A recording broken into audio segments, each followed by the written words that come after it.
you're all dealing well with your hangovers from all those wild parties. So thank you so much for joining us today. I'm Margot Paez. I'm a fellow at the Bitcoin Policy Institute. And today we're going to be talking about mining Bitcoin with renewable energy. We have a really amazing panel. So I'm going to go ahead and let them introduce themselves. Go ahead, Emma. Hey everybody, my name is Emma Todd. I am the CEO of MMH Data Systems, and what we do is we provide operations for companies that are mining Bitcoin. It's all Bitcoin. Hello everybody, my name is Shaun Connell. I'm the EVP from Lancium, and I'm responsible for running the power business for the company. Hi, I'm Spencer Marr, the president and co-founder of Sangha Systems. We develop high-yield infrastructure projects, and since 2019, have run a large facility, Bitcoin mining facility in Illinois. Hey everyone, I'm William Szamosszegi, CEO and founder of Sazmining. And actually at this event, we just launched our new platform. It makes mining Bitcoin easy and accessible with renewable energy. Awesome, thank you so much. All right, so obviously this is an audience of Bitcoiners, but there's a little bit of controversy outside of our space around why even do this, why mine Bitcoin with renewable energy. So I want to throw this out to Will, first of all. Why proof of work? Why not proof of stake? Yeah, that's a great question. I think the whole conversation starts with proof of work. A lot of people don't really know this, but a lot of the greatest inventors and innovators in human history, they tried to solve a fundamental problem. How do you back money with real-world energy? And many of them failed. These include great people like Thomas Edison, Henry Ford. And what you realize is that it's a big challenge.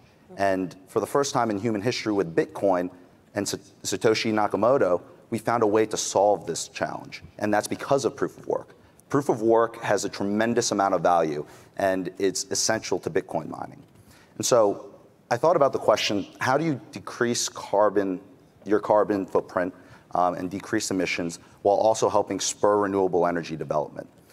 Because we got to electrify the grid. Our lives would be much more difficult if we didn't have access to electricity. And the conclusion is it's almost like there are three legs of a stool. I think all of us in here can agree that the first leg is you have to overbuild renewable energy. That's kind of a no-brainer. But the big problem with that is that renewable energy, these are intermittent sources. The sun isn't shining 24 hours a day. The wind isn't blowing 24 hours a day. And so that brings me to the second leg of the stool, which is you need to have a consistent energy supply. That consistent energy supply is absolutely necessary if you want to electrify the grid. And then there's the final and what happens to be a very controversial leg of the stool, and that is a 24/7 operating demand for energy that can be placed anywhere around the world that can help you build new renewable energy sources. And that's where Bitcoin mining comes in. And so all in all, like Sazmining, what we've done is we focus on trying to help bring forward renewable energy, improve humanity's relationship with energy and money. And I truly believe that the best way that you can possibly do that is with Bitcoin mining. Thank you so much. So open up to the rest of the panel. What do you guys think? Sure, I'll jump in. So I think that proof of stake is very worthwhile, right? And so I think that the challenge that we've had in the Bitcoin mining space for quite some time here is that it feels like we're on defense a lot, right? And we're kind of saying like, this is a good use of energy, and it's comparing to this, and it's going to say, which one is the most ethical use of energy? And that's a really hard conversation to have, and right, it just requires a lot of opinions from folks. And so for myself, as I come from a power generation company background where I'd built and led a trade floor and to understand a little bit about like power markets, and I think that like for us to essentially switch from defense to offense, past experience I had was if I ever wanted to kind of take on some initiative within kind of my group, is I had to tie my initiative to the main goal of the company. And if I can tie it to the main goal of the company, then it's more likely that my initiative is going to be accepted. So I think there's a really great opportunity for that with Bitcoin mining, which is, we're going through this energy transition, which means that we're decarbonizing energy grids. And all the countries, well, many countries around the world have committed to these kind of decarbonizing goals. And in this reframe, it's saying that to achieve this goal of decarbonizing grids, to your point, we need to like 3x electricity demand, right? We're going to electrify everything, right? Which means we're going to electrify electric vehicles. We're going to do buildings, industry, everything's going to be going electric. So you're going to triple the overall electricity demand. Simultaneously, you're going to be replacing fossil fuels and replacing with intermittent wind and solar, which creates a lot more kind of intermittency, right, for volatility. And so to make this grid happen is that you need to have a lot more flexibility in the grid. And think about that as like, reliable resources are like insurance if anything happens. And so some of these forecasts are saying that, currently, demand response, these types of activities are provided by a lot of conventional generation. And in the future, batteries and demand response have a very oversized role. They go from 1% today to 50% in 30 years. So essentially, they're calling for a need for having about 20% of this flexibility from demand response. And really, as Bitcoin mining is like the Rolls Royce of demand response. So instead of saying that this is like a good use of energy, it's saying, do you want to decarbonize energy markets? Okay. You need more flexibility. Okay. What is the ultimate type of demand response? Okay, we're going to help you out with that. So I think it's a bit of a reframe from saying, is this good use of energy, to tying into these macro goals. Thank you. All right. Any other thoughts before we move on to the technical, nitty-gritty stuff? I would volunteer some thoughts. So actually, our team came from a renewable energy development background prior to Bitcoin mining. And I had the idea to get into this in late 2017 while working for the city of New York, advising on renewable energy public policy. And I think the recognition then, which has, of course, grown in that time, is that it's not that proof of work is this incidental byproduct that needs to be dealt with merely as a cost center. The attraction in the first place for us was not the Bitcoin per se. It was actually the energy game. And the recognition was that to the extent that you have, so the levelized cost of energy is the way of analyzing apples to apples your true cost of energy. And so anytime you have a fossil fuel-based fuel source, you have exposure to volatility in underlying commodity markets. The trade-off with renewables is you spend a lot of money one time on your capital expenditures, and then you amortize that into the lifetime of the assets. And I think in the time that we're living in, exposure to volatility in natural gas markets has really put a burden on, it's like at the front and center of world affairs right now. And so the idea is actually that immense proof of energy demand that proof of work represents creates an opportunity to scale up renewables to match supply and demand. And really that was the attraction for us in the first place. So Bitcoin happens to be a really nice liquid way of monetizing projects that otherwise would be shuttered because of the inability to really find the offtake agreements. Yeah, that is so important, especially to get to overbuild in what we need to do this transition. Absolutely. Emma, before we move on, I really want to hear from you. What are your thoughts on this? I think that William said it the best, and you guys are all good too. Just alienating my team members right here.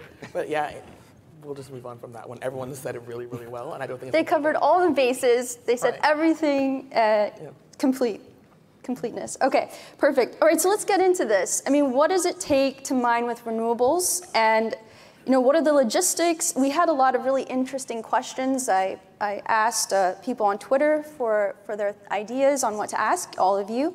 So people were interested about how do you deal with intermittency, also like offtake agreements, long-term offtake agreements for these renewable development projects.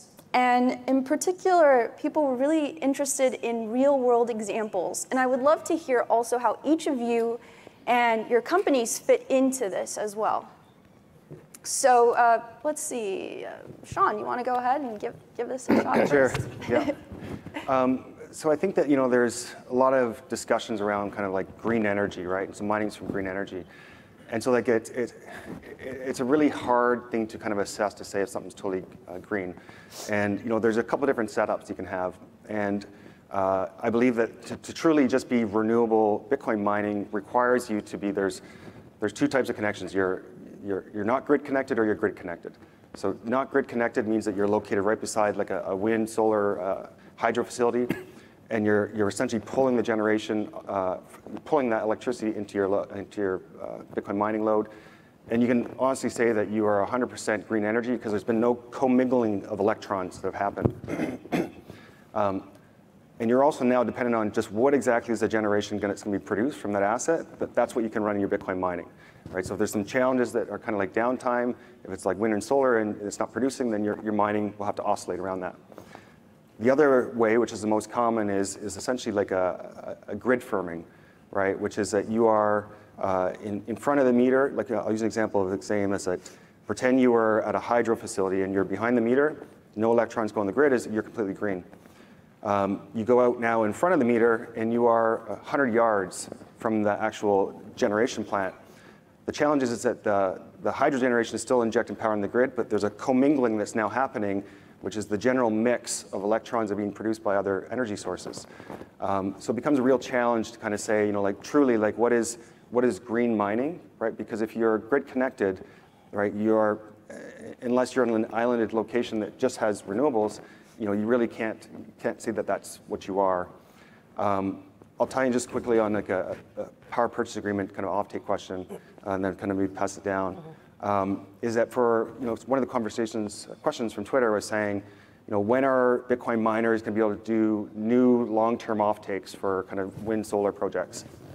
And the summary on this is that there are projects that exist right now that they've gone to existing wind assets, and they've co-located with that wind generation. The reason why a miner can make this deal right now is that think about like the mining industry is maturing, and pretend that the miners are all kind of like university students, right? And university students can get car loans, but they can't get house loans, right? So they haven't developed their credit worthiness. And so for these existing projects that are already financed, it's kind of like the used cars that they can actually go into this agreement. There's not a lot of risk from the developer to sell this because they weren't dependent on that miner to have financing for building this project, right? And so we're seeing those happening right now, and they're happening fast, right? And so we're starting to see a lot of these. I know a few in Texas. And then on the future for when do miners do new offtakes? Well, it's part of that kind of growing up, right? So as you go from university to you're on the workforce and you're credit worthy, I believe that we'll start to see like more of these new projects that are being built and really tie into that narrative of saying, Bitcoin mining to the extent that it's flexible is accelerating renewable build out because they're able to take these offtakes with the solar projects that wouldn't be built without them. All right. So my question is, when you have the energy mix, what then determines what is green? So if you have, is it the majority of it is like 50, 60% of it is, renewables, and then the rest is, and nobody really wants to talk about it, but something like coal or whatever. Mm-hmm. And even if you buy carbon offsets, does that really count? It's so hard, right? Because it's like, where do you put the boundaries, right? Like, where's the boundaries of the system? And so Texas is a good example, again, because there's 3 interconnections in the United States. There's the East Interconnect, the West Interconnect, and then there's ERCOT. So ERCOT is like an island of electricity. The electrons don't free flow across the interties. And so if you're consuming power from the grid, you have to assume that you're taking, what they'll rate this as, what is the average, the pro rata share coming from renewables. So if there's 30% that's wind, well, your portion's 30%. But it gets trickier when you go into places like West Texas, where West Texas has, as of last year, 30 gigawatts of wind and solar, and only 5 gigawatts of load. You can export 12 gigawatts across these transmission lines, and they're often full. And so it's not is this electricity good for using for mining, or should it be for this other load? It's actually, there's a third. It's saying, what about curtailment? Because if you can't have a load there, you're actually going to curtail it. And so in West Texas, there exists a situation right now where there's so much wind and solar, there's not enough demand, you can't actually push the actual energy to the major load centers, and so they curtail it, which is wasting it. It's turning it off. So to answer your question, it's a very complicated question, and it just requires drawing boundaries. And I think the opposite can be true too. So in East Texas, the grid is quite different. They have the opposite problem, which is there's a lot of congestion on the lines. So we're actually pretty deep in conversations with some large, very large solar development projects who have come to us with a really thorny problem, which is they want to build 250 megawatts of new solar. When they get a year and a half into the development pipeline, ERCOT signals to them that they're going to have to curtail 20, 30, 40% of the time. And that's 20, 30, 40% of an incursion into your operating revenue, which means that the project is no longer going to be greenlit. That's a real problem. I mean, as citizens, we want for who care about the environment, we would like to see that project, go forward. And battery technology has not yet caught up to the point that you can build for, be an extremely large battery that would cost billions of dollars, big enough to capture that curtailment.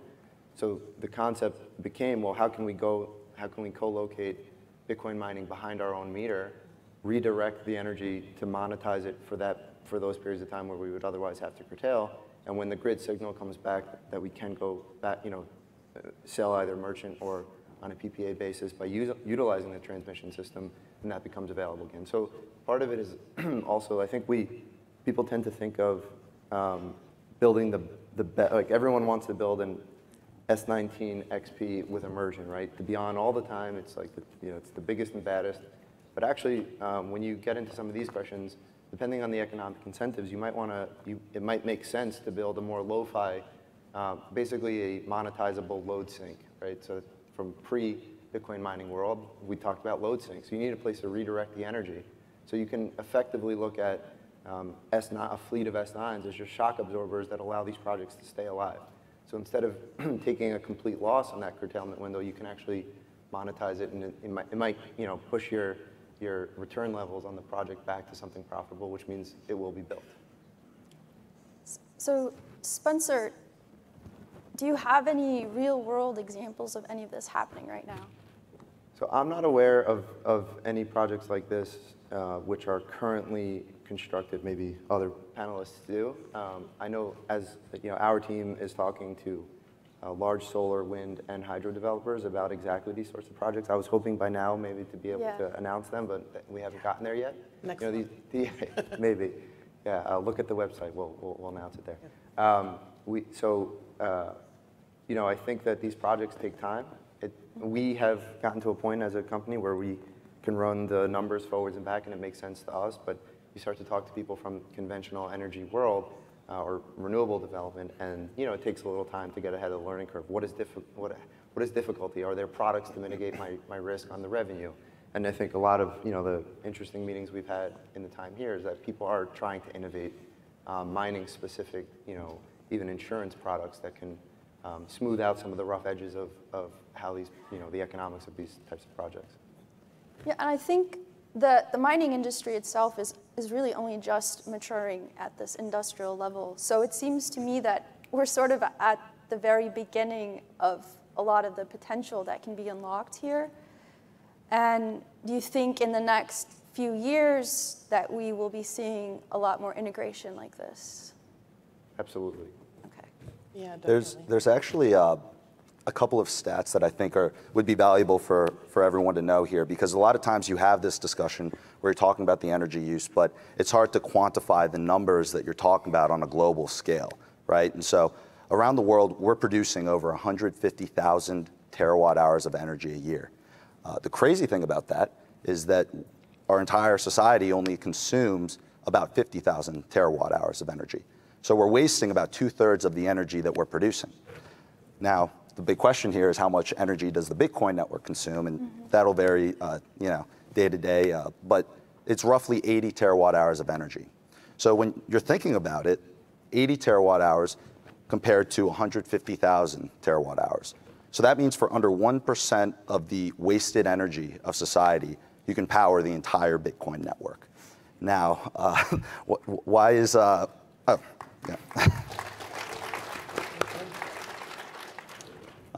why is this important, right? So, I mean, you guys have been explaining it better than I could, honestly, on like how miners are working through this. But I think that the big key here is that it's not just us up here talking about this. You see a lot of the titans of the solar industry and these people in renewables, they're not asleep at the wheel. They're in it. They're modeling it. They're trying to figure out ways to build projects.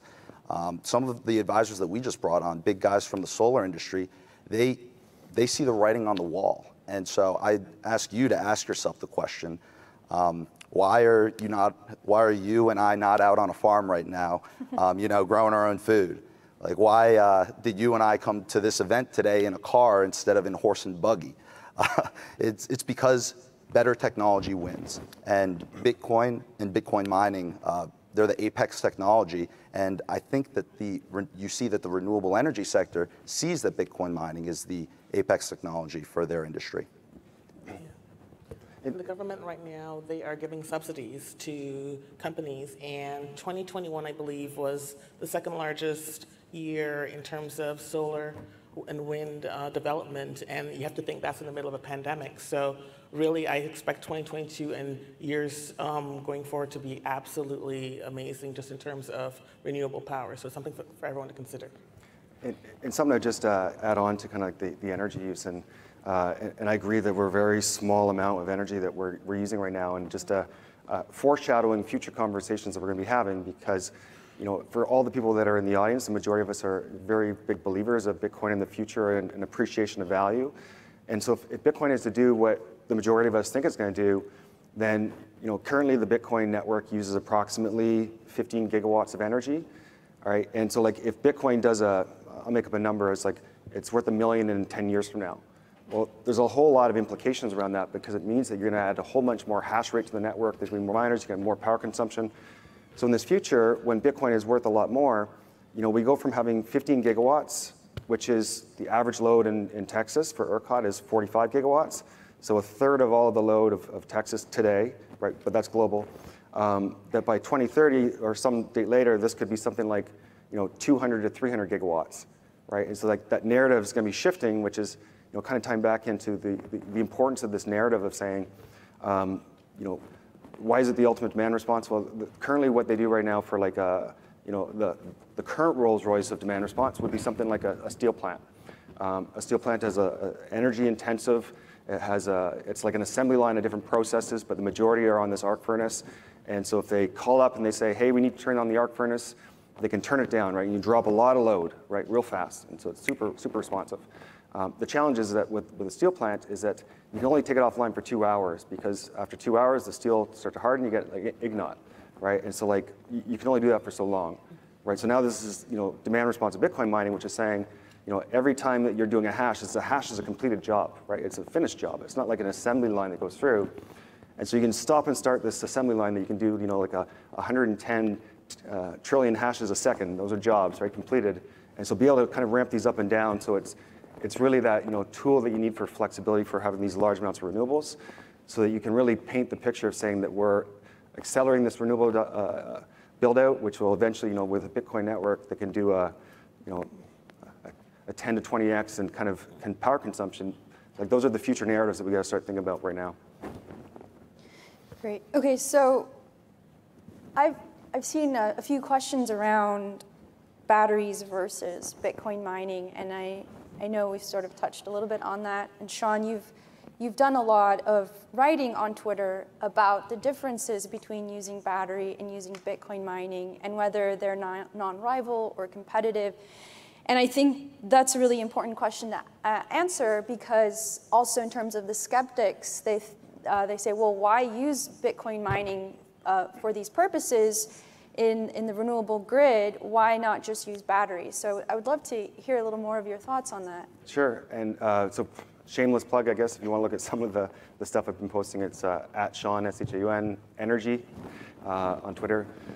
So for, I mentioned about like in the future that 50% of the flexibility is going to need to come from demand response and batteries. And so you need both, right? It's not A or B, right? It's A and B, and find a C and a D, but A and B for sure. And so they just have different use cases, right? So like a battery, you can put energy in it and you can store it, right? Bitcoin's not a battery in that sense. We can't store the energy and give back energy at a later time, right? So if you have a blackout on a grid and you need to kind of do a black start, Bitcoin mining's not going to start the grid, right? A battery can start that, right? So it's a different use case and a very important use case, but it's not where mining is superior. So I use the example that we're kind of seeing kind of as in this renewable build out is that a common perception is that there's no such thing as energy abundance, right? We're in energy scarcity. But that doesn't exist in power markets, because you have to connect these transmission lines from different regions. And West Texas just happens to be the Saudi Arabia of renewables, right? It's got essentially like the best wind speed that comes down over Texas, and it's overlapping with this great sun quality. So again, this really massive build out that's happening in West Texas. And so for This is a real example of saying, like, if you go to Panhandle and picture this, you look out your window, wind turbine at the window is spinning really fast, right? So it looks like it's at max. And then you look at the weather forecast, and it's going to be windy for the next 4 days straight, right? So this is going to be like the scenario. And so the grid operator is expecting to be having to curtail, call it a couple gigawatts every single hour because there's just too much supply that it can't actually get to the demand centers. Well, so from this 4-day scenario, pretend there's a 1 gigawatt battery, the biggest battery in the world. I don't know if it even exists, but it's a 1 gigawatt battery, and pretend you can store 4 hours of energy in there, so you get 4,000 megawatt hours. So you go to day 1, right, on this first hour of wind, there you go, 4 hours, the battery's full, right? So you have 4,000 megawatt hours. This battery now needs to sit here for the next 4 days and wait for prices to go back to positive until the wind stops blowing. Otherwise, if it injects that power back in the grid, it's going to make things worse because there's already too much energy, right? So the 4 days, this battery gets 4,000 megawatts. You go to now with a flexible Bitcoin mining load, is that load on day 1 is we're using a 1,000 megawatt Bitcoin mining load that has flexibility that can be ramped up and down. Hour 1, consume 1,000 megawatts all the way for the 4 days, right? And so this mining load is going to be continuous. It can keep going and going and going until the grid operator has a signal that's either providing some type of grid stability service that needs to be called on, or there's a price signal that's above that can turn down.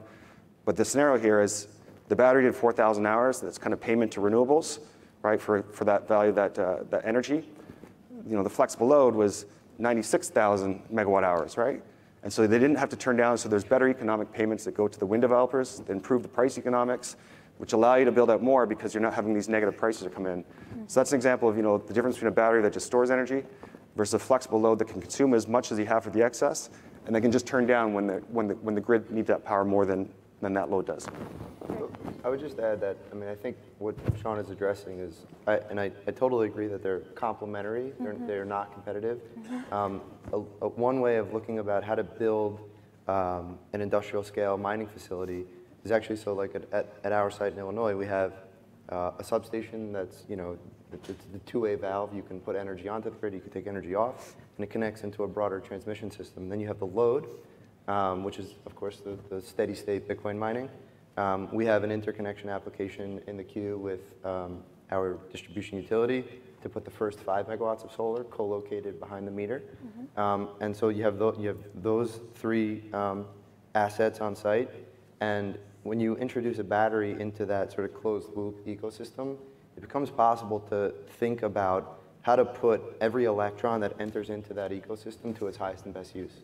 So it scales actually at the grid level in the way that Shaun is discussing, but it's also intrinsically within your single site. You can really find optimization set points for how to monetize all of the energy in that system. And then as you start to scale that into a more, that's how we think of it at a single site level, but that also scales to a nodal level where every substation that's on the grid can actually be balancing all of this, not only internally, but across different sites. And so it's really that, it's like the liquidity of energy, both, in both directions, that is going to allow us to modernize the entirety of the grid system. Awesome. Well, okay, so I want to hear a little bit about how your day-to-day is like in terms of working in this industry, because each of you come from different backgrounds in your work. And I think it would be really great for people to hear a little bit about all of the different aspects or the different ways you can plug into mining and renewables. So Emma, I would love to hear a little bit about how you fit into this equation.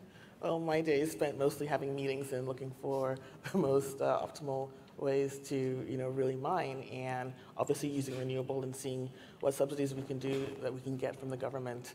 Now, I am Canadian, so I always look at hydro, and as we have some challenges with the Quebec government because they have quite a good source of power, but they really don't want to give it up. But we keep trying, and so we now look to Texas to see what they can do for us. And it's really just I don't know if anybody right now. We're looking at the power is just going up, and what it was 2 days ago is not what it is today. And we're just looking at really how can we make this better?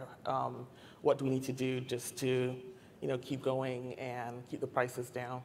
Definitely. All right. Shaun, let's hear what it's like for you Sure. working in this. Yeah, so my prior background is I worked for a power generation company where essentially built a lot of trade desks and responsible for the optimization of a fleet of natural gas assets. And so what Lancium does is essentially has energy transition company that is developing electrical infrastructure and software that allows you to essentially turn a large Bitcoin mining facility into like a power generator, but in reverse, right? And so you can do all the things that a power generator can, and even do better, as in also providing some of these grid reliability products. You'll hear the term like ancillary services. Kind of think about it as like insurance, right? So like the more there's likelihood that things can go wrong on the grid, you add a lot more renewables, well then you need more insurance, and they'll create new different types of insurance products. So for myself is that for Lancium that we've had announcements where we're building out some we're calling them clean campuses that are in West Texas. This year they announced are about 500 megawatts phased over time. And so what I'm doing right now is I'm building a power desk the same way that you would do for power generation, and you look for ways to these grid reliability products is saying like what is the best combination that's going to give the most value to the grid and then also help with the cost side. So that's kind of how I think about it, is just saying it's the same playbook from power generation companies that have kind of developed these over 20 years that we can now use in the Bitcoin mining space because of just the like how flexible these loads are, and that we can actually treat them almost like power generators but better and in reverse for managing grid stability. Awesome. Yeah, so we have a really small team managing a really large site. So at least for the time being, I'm still very much in the weeds of really managing day-to-day design, build, operations of the site. I think one of the advantages of having bootstrapped our site to the scale it's now at is we've really not had the luxury of passing over any detail. So we're constantly refreshing, basically on a daily basis, all of the data streams that allow us to understand and identify patterns between, for example, global hash rate, price of Bitcoin, and the spot price of energy.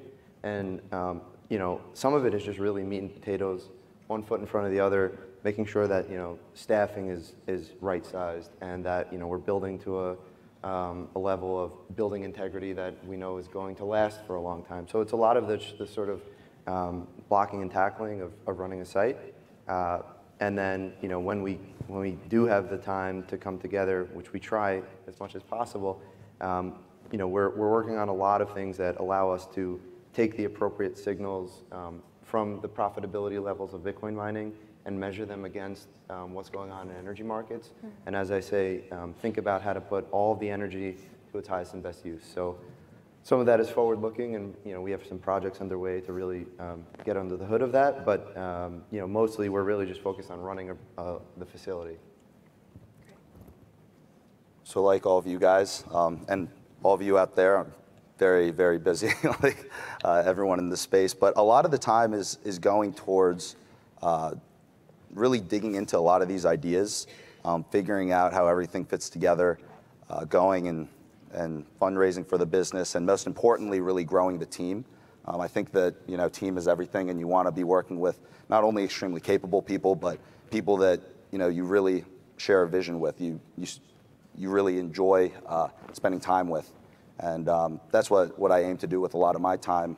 With Sazmining, what we're focused on is allowing anyone to mine Bitcoin and decentralizing mining and pushing forward the development of renewable energy. And actually, the one piece that I don't think we touched on as in depth that I think is important is this concept of greenifying or electrifying the grid. And it's really important because if I was to give you a real world example, let's say someone went to your house and shut off your access to electricity and running water. Your standard of living without having access to electricity will plummet very, very quickly. And the crazy thing about that is it's hard to understand that there are so many people around the world who don't have access to those types of resources that many of us get to enjoy in the developed nations. And so when we talk about electrifying and expanding renewable energy development, I think that it's very important because we've got to provide more people with access to energy. because you don't become a type 1 civilization traveling amongst the stars to different galaxies or different planets if you're not able to harness energy. And so that's why I think that all these discussions here, all you guys coming out, it's so important to have these discussions, because without them, you don't have a roadmap to figure out where to go. And so to wrap that all up, a lot of the time is figuring out, okay, what's the best roadmap and what's the best use of time. Yeah. So if I could just, so I think some of what Will's getting at is, I think Bitcoin mining is really in some ways the canary in the coal mine for a new wave of where, I mean, there's a writer that I follow for a while, was a concept of the third industrial revolution. What is that about? It's the convergence of near zero marginal acquisition cost, energy, and data. So I think that Bitcoin mining becomes sort of a financial wrap around a more digital future. So it's not only Bitcoin mining. I mean, a lot of, in the industry, a lot of people are at least trying to get to the co-location of different high energy density operating verticals. Bitcoin mining, AI, machine learning, these are all energy intensive. And so, Bitcoin mining is the low-hanging fruit right now, and it's what's allowing these campuses to become built out. But it doesn't end there. I mean, and we have to have, money native to the internet and native to these computationally dense environments. And so I think really this is the start. We need to get the energy right so that going into a type 1 civilization future, we can move on to tackling whatever problems come after the energy problems. But energy is not going anywhere. Maybe I can. Go right ahead. I totally agree with. At first, it sounds crazy to think about like zero cost energy, right? Because we think about fossil fuel prices are going up and energy getting more expensive. But for the first time in human history, is that we can manufacture energy with solar, right? And so like it is. These cost decline curves have been kind of coming down quite a bit over the past several years, and I think the number is that I think it's called the learning rate. So for every doubling capacity, there's about a 30% savings in the cost of solar. And so right now we're at $30 for solar, right, for the levelized cost, and that's assuming good sun quality. You kind of track this over, and so say you're kind of following the same path as, that $30. I think you get to I think it's 3 or 4 doublings of capacity in 10 years, assuming the similar growth rates, and all of a sudden you're at like $10 energy, right? And there's no variable cost. Like I was looking up this morning the levelized cost of energy for natural gas versus solar. So solar is 30, natural gas was 60, and I had to look at the fine print. And the fine print was based off of $3.50 gas, and so gas now is $6, right? So like that levelized cost of energy is almost doubled, right, since this time this was published. But the levelized cost of solar is actually probably a little lower than it was when that was published. So it's quite fascinating to think about like how Bitcoin can enable new solar projects to be developed, which increases the capacity growth rate, which gets you to a faster time of near zero cost energy, which is. I don't know if people know that Bitcoin mining actually does more renewable power than any other country or industry in the world, and people just really need to appreciate that we're out here doing really good work. And when you hear don't listen to the FUD, like we really are doing good work. So keep that in mind, people. Yeah, I mean, absolutely. I think there's one particular person on this planet who has an agenda against Bitcoin mining. We won't mention his name. No, we won't. He's a certain central banker.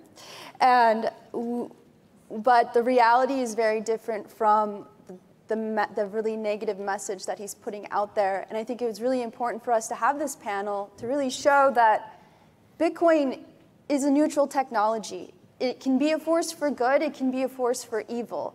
But it's really whatever we as Bitcoiners make it to be. And I think that this panel shows that there are a lot of people in this space who are concerned about climate change and about where Bitcoin fits into this. And the reality, too, is that the economics of mining is going to change in terms of viable energy sources going into the future. And it seems to me that we're going towards renewable energy as being that economical energy source, or other wasted energies like flared gas. Obviously, it fits into that for the time being. So I think it's really great that we're here, and I thank the audience for being with us. And if you want to talk to any of our panelists after this, you can find them over on the beach sipping a Cuba Libre. And they'd be happy to sign autographs there too. So, all right, well, thank you so much, everyone, for joining us. We're out of time. I'm Margot Paez. Whoops. Thank you, and we'll see you soon.